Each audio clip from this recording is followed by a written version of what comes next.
Hey there!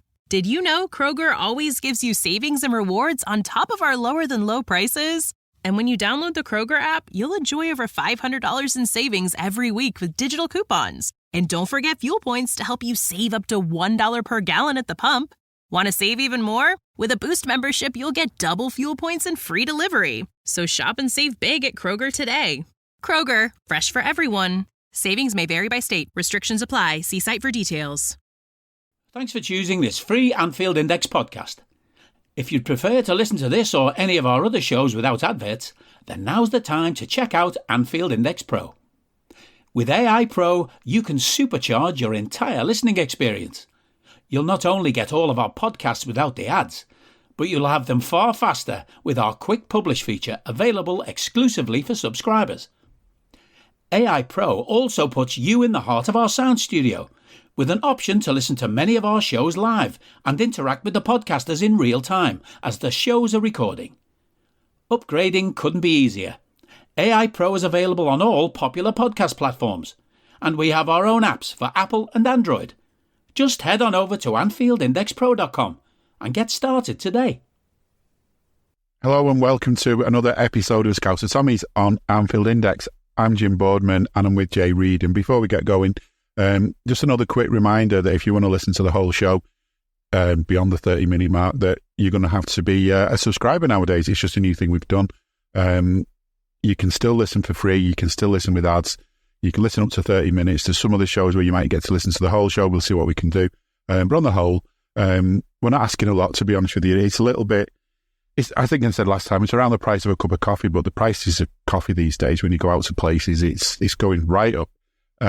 And it's probably better if you're than coffee, because we don't say, do you want a big dab of squirty cream on the top of that and an extra 3 sugars and things? So, save on one of your coffees every so often and maybe subscribe to us. And we'd love to have you. There's more to what you get than just a podcast, and there's a lot of them. Access to the Discord community. And our gratitude as well, because we really do appreciate having you on board, and it's good to have you as part of our community like that. But if you can't and you still have to use ads, sorry, you'll get the first half hour, and that's a shame because if you think about a football game, if you only sort of get to see the first half hour, you might be feeling quite down. I mean, let's think back to last weekend, Liverpool-Brighton, 2 minutes gone, Liverpool had conceded. If you've sort of got to 25 minutes, you might be thinking, what's going on here? Are we actually going to throw away our chances, waiting for the next big game after ours? And obviously it didn't end that way, did it? Because Liverpool don't like things to end that way. Happened again. Last night as we record this, Sheffield United, Liverpool managed to, it's an own goal, a bit of an unfortunate concession of a goal, but then we'll talk about that goal in a bit. But yeah, Liverpool got it back and then made sure of it 3-1.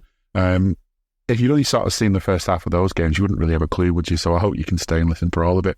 But Jay, those last 2 games, I mean,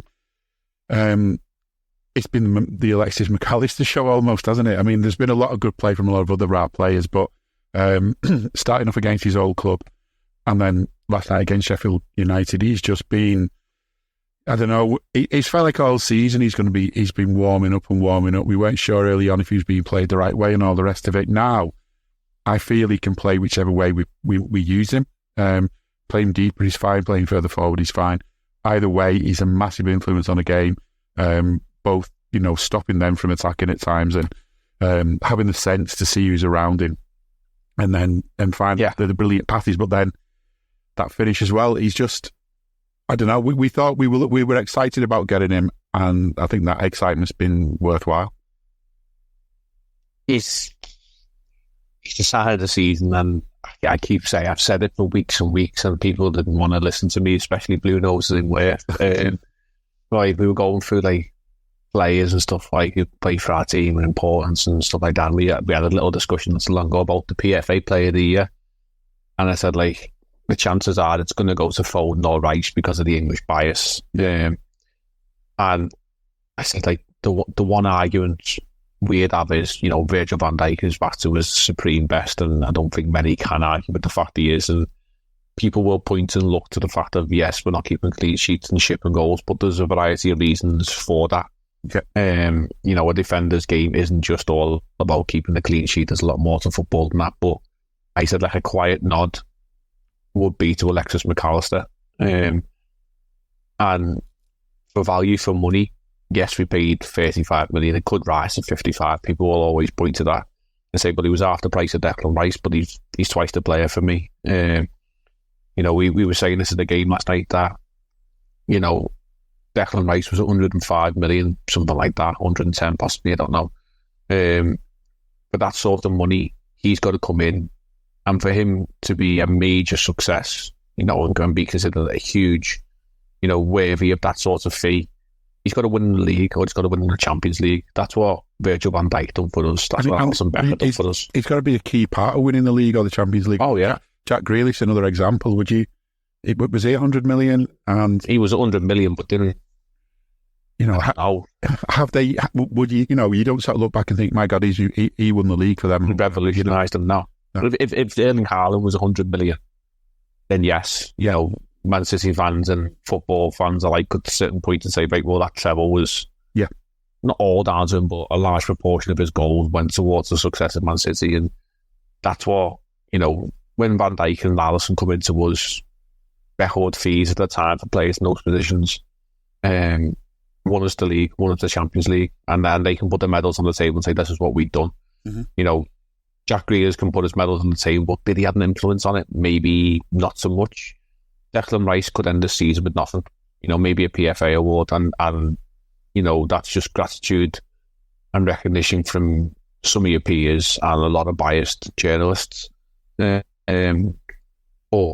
Alexis Mac Allister for the money, you know, could potentially win us the league, could win us the Europa League, has played a part in winning us the Carabao Cup already, could walk away with a treble, and then we could be saying, you know, well, he's worthy of a Player of the Year shout. And you know, we've mentioned it a few times, I think, on our shows, like the weight of the shirt to play for Liverpool can be quite a lot on some players, but the weight of numbers on the back of the shirt as well can also be a huge sort of weight to carry. Yeah. And I think it's kind of a bit overlooked at times, but he wears number 10 for Liverpool, and that's a big number. There's been some really, really special players over the years who've wore that number 10. Yeah. And yes, he doesn't necessarily play the, per se, number 10 position. He takes them positions up at times and has recently. But, you know, it's still a ballsy move. And from where he's from, you know, native Argentina, that number 10 shirt means a hell of a lot to more Argentinians than, you know, it probably does to Scousers and Liverpool fans. You know, and he's got the cojones, as they say, to pull it on and pull it off, basically, on the pitch. You know, and there was a quote, I think it was about 2 years ago, something like that, probably maybe a bit longer now, where Messi was, or around the World Cup time, I think it might be skewed, maybe about 18 months, but Messi basically said, like, I look for Mac Allister on the pitch. And you know, most football fans would have said, why is he looking for this fella who plays for Brighton? You know, just got into the Argentina team, and he didn't play the very first game of the World Cup, which they lost to Saudi Arabia, and he went on that relentless run and ended up winning it. And Messi put a lot of it down to Mac Allister. And even now, people probably are only realising how much of an influence he has, and how clever he is in his head, because he's not the quickest, he's not necessarily the strongest, but he certainly puts himself out there.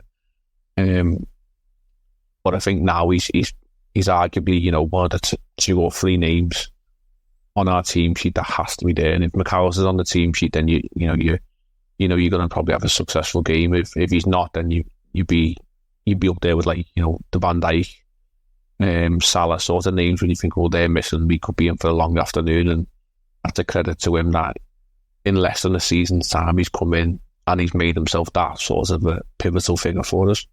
Yeah, I was watching the TNT coverage back, and wasn't just a number. I mean, they actually cut to John Barnes in the stands.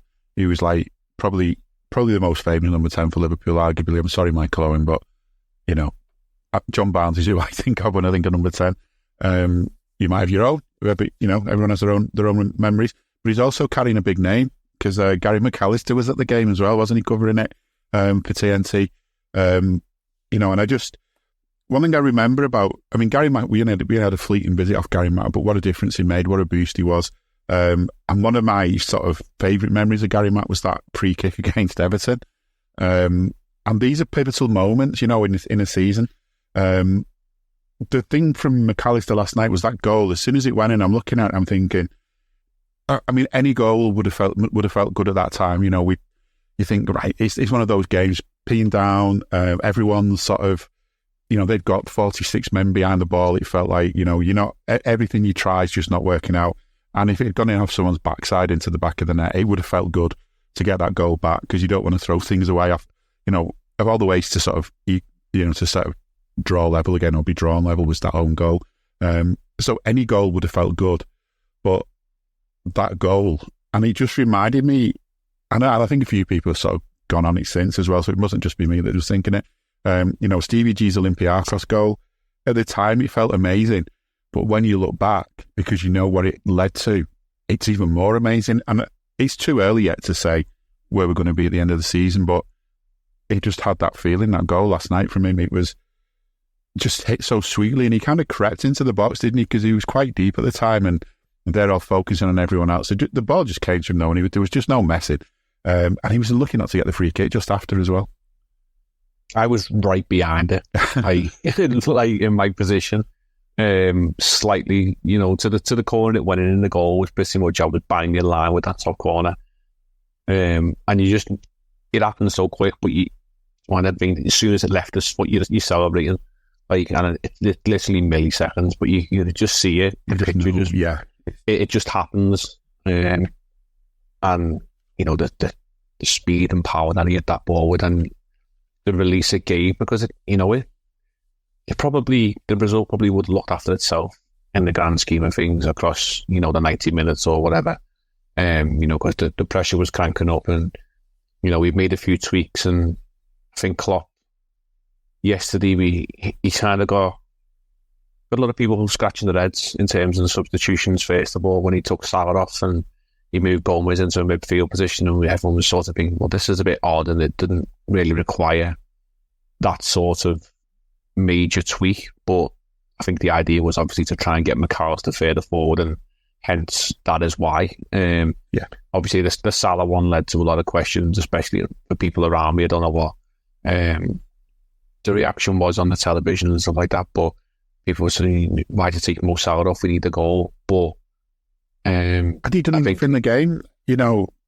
He's coming back from injury, and he kind of had the same as Brighton, where he was snatching at chances, and he probably got a couple more on target last night, but it kind of didn't feel as though he's 100% back yet, and maybe Klopp just managed him. And obviously we have the fact that obviously he's Muslim and adherent to Ramadan, as was Kanate, and we had to obviously respectfully stop the game, which was good to see that actually it's well received now that you know, fans understand what it takes, and maybe it's just the fact of a physical conditioning thing. Obviously we didn't see Kanate at the weekend, and we see them last night, and we'll come back to a situation with him later on, but maybe, you know, Klopp just sort of managing Salah through this period. I think Ramadan ends next Tuesday, so you know, we might just have to be careful with him for a couple of games. But yeah, you're not going to give him 180 minutes in last night and against the man that, you know,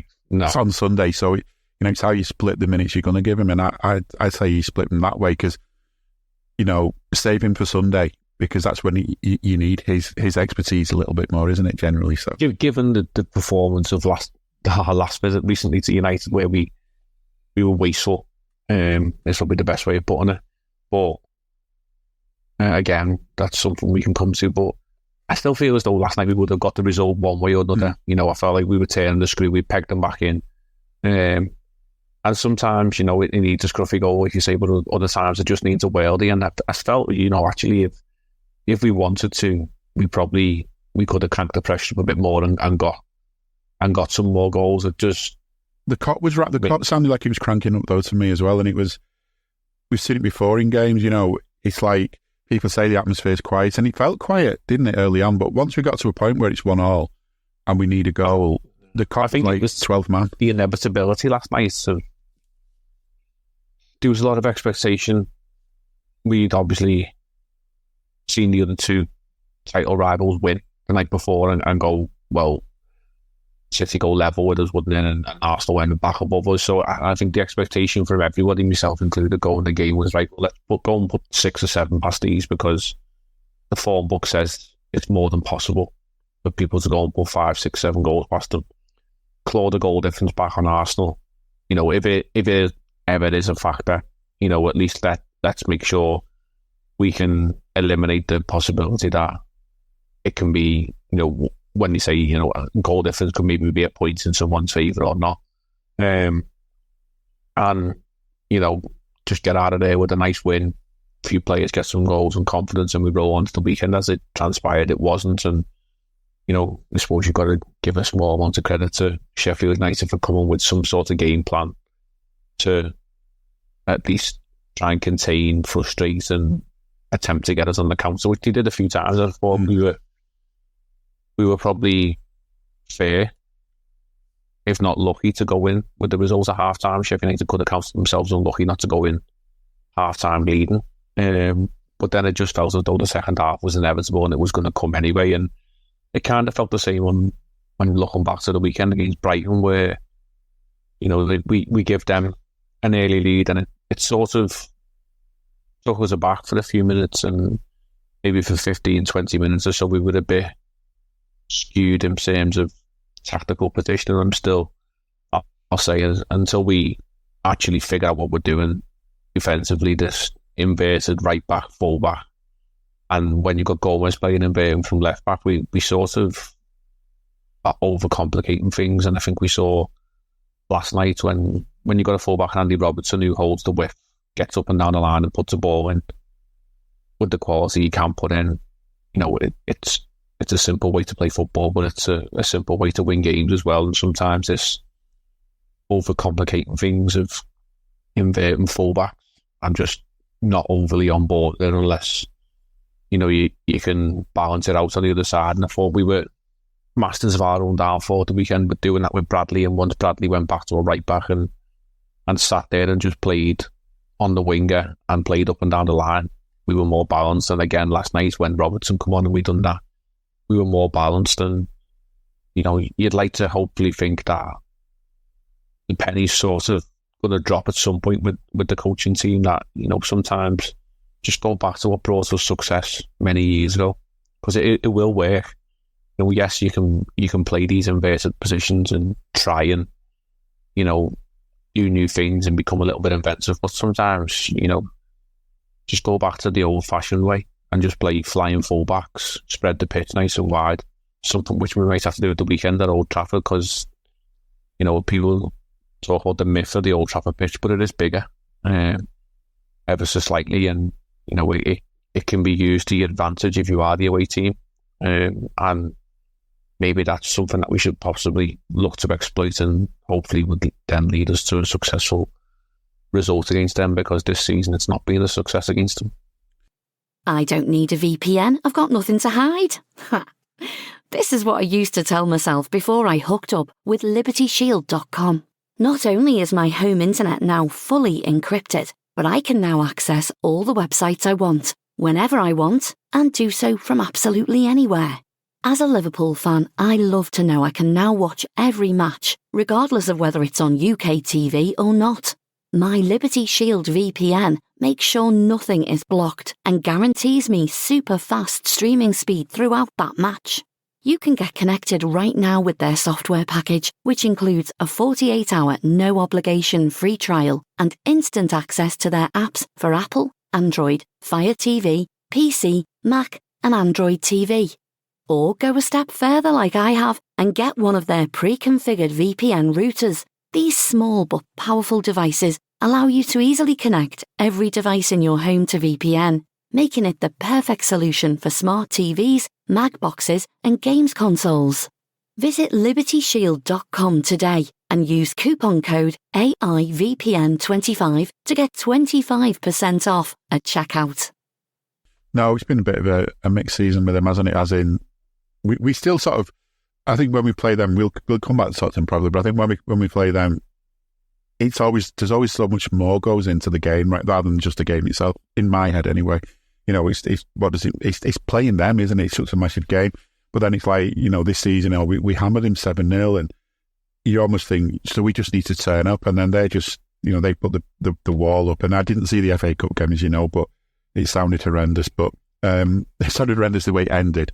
But I'm just going to say what Pickford as well, what you were saying about the fullbacks. Conor Bradley running at speed down the wing, he must put the fear of God into opposition defenders, because he's so quick. The ball sticks where he wants it. It sticks to his feet, and so he needs it to move on. And just seeing the early stages of him and Salah building up an understanding, there's so much potential there, and Trent's got a job to, Trent's going to have a hard job getting in the side, almost the way Connor's played. I'm sure he will. I'm sure he'll sort of push Connor to one side unless Trent's moving to midfield or something. So we'll see. But it's just amazing to see these plays, and that actually brings to mind a stat I heard last night.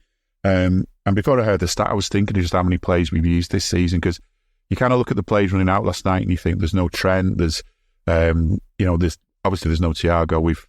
If he slags this, there's no Bajcetic, there's there's a lot of plays missing that we've had the last couple of seasons.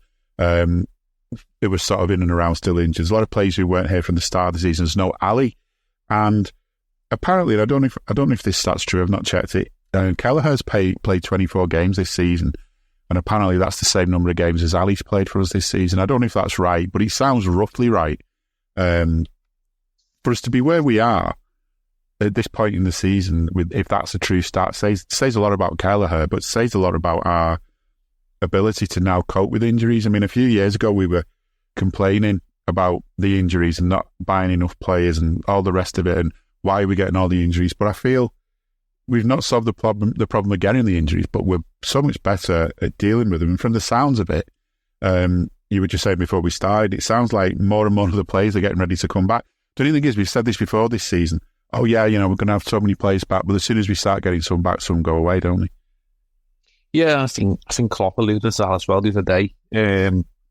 We probably will get players back, and chances are we will lose one, just as the look of it is. But it would be nice if we could maybe just finish the season with, as full of compliments as possible. And yes, we're still going to be missing a few. You mentioned Thiago and Matip. They're done for the season. I don't think, it's worth mentioning them as Liverpool players maybe beyond the summer, because they might not be here. The Sessage, as you rightly said, he's sort of become a bit more active on social media, which probably suggests that maybe he's a bit more active on the pitch, and I think he's closer, isn't he, to return into training, whether we'll actually see him on the pitch. We've not got the kind of games where you give him a go, have we? Where, no, the way he's going, all games are going to be important now. You're possibly looking at, even last night, players on the bench like Jayden Danns and Bobby Clark was on there, and Kwanzaa, and it's kind of different for a centre half, but Bobby Clark and Danns especially have featured in the last few weeks on the bench. But we're getting to that point of the season now, which we've seen before with Klopp, is these lads sadly will just sit on the bench every single week, because he'll stick to 14, 15 players, and he will just use them in rotation, in substitutions. We've seen it before. It's kind of an unwritten rule in his mind that he at certain points of the season he likes to rotate or whatever, but then he gets to a point and it's like, right, well, these are me go-to guys. And hopefully, this season we can increase that to maybe 18, 19 players, with the ones we've currently got missing coming back. Rhythm, isn't it? He always talks about rhythm players. Yeah, and there possibly could be minutes in the fact that we have a look towards the Europa League draw, and we've got Atalanta, but we've got the home leg first. And if we can do to Atalanta in the first leg what we did to Sparta Prague, then it could potentially open up the opportunity for players to get chances in the away leg, and sort of give us rotation, and maybe that could be an advantage we could exploit in the league, because City and Arsenal have got very tough draws in the Champions League, and if we are being honest with ourselves, we probably would like them to have a couple of real tough games, and essentially pick up a couple of injuries themselves, because they're over exploiting themselves and stretching in what will be really challenging games, within the league, but also within the Champions League. And if we can maybe just harness that small advantage that we're not in the Champions League as much as we want to. Just use it to our benefit and maybe get the job done in one leg and allow ourselves to rotate and rest and use the full strength of the squad in the second legs. And the same for the semi-final, with all due respect, if we get past Atalanta, Benfica and Marseille, decent European outlets, but we should be having more than enough in our armoury to deal with them and hopefully march on towards Dublin. Yeah, obviously with you hope we do that, but then it's like, we were both hoping for this score against Sheffield United last night, so it's nice to do it if you can, and I hope we can, and that's all the reason to really go out there and make a big impression in these first legs in Europe. But I know with the goal difference, I was thinking to myself, like, it just puts me in mind of that game, was it Palace, wasn't it, when we nearly won the league that season. We nearly got back in the league after all those years, and it was under Rodgers, and it was like all this talk about this outside chance of winning the league if we win 9-0 or something. I can't even remember the exact details. Yeah. And we just end up fluffing it. And I was worried last night that there'd been a bit too much talk of that. But then I remembered it's just the way we've been this season, that we do have these moments. Goals happen. And it's the thing I'm going to miss the most about Klopp. Well, there's a lot of things I'm going to miss about Klopp, but one of the things I just hope we can retain, if we're going to keep sort of like whatever the new Liverpool way might be, if there's like a list of kind of do's and don'ts or commandments or whatever of what the Liverpool way really is, then it's this thing where you sort of, things happen in football, goals go in, refs make bad decisions, goalkeepers drop balls, goals ricochet off a defender's backside, whatever. These things happen, but you look at the clock and there's still time on it. You can still use that time and keep going right till the very end. And that sort of attitude from Liverpool is why, as much as like I'd love a load of clean sheets, it'd be nice for Gallagher to have been in contention for a sort of golden glove almost, despite, not playing that many games. But, clean sheets don't matter as much as results. And I just feel, yeah, we do concede, but we just back ourselves that whatever happens in a game, we can come back into it. And that's what I love most about this side and have done under Klopp. I've been to games down the years where you see us concede and you just kind of know that's it. That's going to be it now. We're not going to get one back here. And you feel like you're going through the motions, and as positive as you try and be in the back of your mind, you can't get it out of your head that we're done now. I've not been like that at all under Klopp. You might be for a split second because the older habits are coming back to you. But then you remember, like, with him, we just pretty much always find a way. And where we have lost this season, it's literally been because there finally hasn't been any more time left. Like the game against Spurs, that killer goal from them, when we could have easily won that game. And it was really late, obviously, in the Man United game, in the FA Cup. Eventually there's not enough time left on the clock. But if there's time on the clock, I just don't give up on this side. And that's what I like. And hopefully that we can, just like you say, have plenty of time on the clock when it comes to the European games. Now, when it comes to watching the games, it's going to be a bit more expensive next season because the club have announced now officially that the ticket prices, as far as I know, it's across the board. The ticket prices are going to be going up by 2%. So that's season tickets, membership tickets. I don't know whether hospitality tickets will do the same. And there's been sort of mixed reaction to this from what I can gather from different people because, on the grand scheme of things, all the things I spend money on have gone up by more than 2% probably. Like if you've got a mobile phone in this country, they can just put your phone up. You can just put your price up, can't they, every April by whatever the rate of inflation is, regardless of whether that's, they just do it. They're not bothered. They just put it up. You can't get out your contracts early, but they can increase the price, which is a bit weird. But that's how it goes. Everything in the shops has gone up. I get some things on Amazon Subscribe and Save, and they've gone up by way more than 2%. So 2% seems a low figure, but one of the arguments for people is that for a lot of people, it's already an expensive sport. When you compare it now, going to a game to what it used to cost and all the rest of it, it's a very difficult hobby. And for some people, maybe for the last few seasons and even up to now, they've sort of just about managed to keep the season ticket going or just about being able to keep going with the membership prices. But that 2% could be what knocks them over the edge. And it's a mixed thing. I get that the club have got to find some money from somewhere because they claim somehow annual operating costs at Anfield have gone up by 40%. They've not, as far as I know, they've not explained why. So yeah, you've got to recoup the money somehow. But at the same time, I I don't know, it feels like you're pricing people out the game who've made this club what it is. The sort of, you know, the people who literally do put the last penny into going to the game. I do. It's a hard one to call, isn't it? Like you can see both arguments from both sides of the fence. And, you know, I've always said that you count yourself lucky to be able, first of all, to afford to go to the game. Yeah. And then obviously, secondly, to be able to get tickets on a regular basis to go. Because the demand is outrageous. And, you know, I think I mentioned last time there was a American lady offered me £1,000 for my Man City ticket, and I wouldn't take it.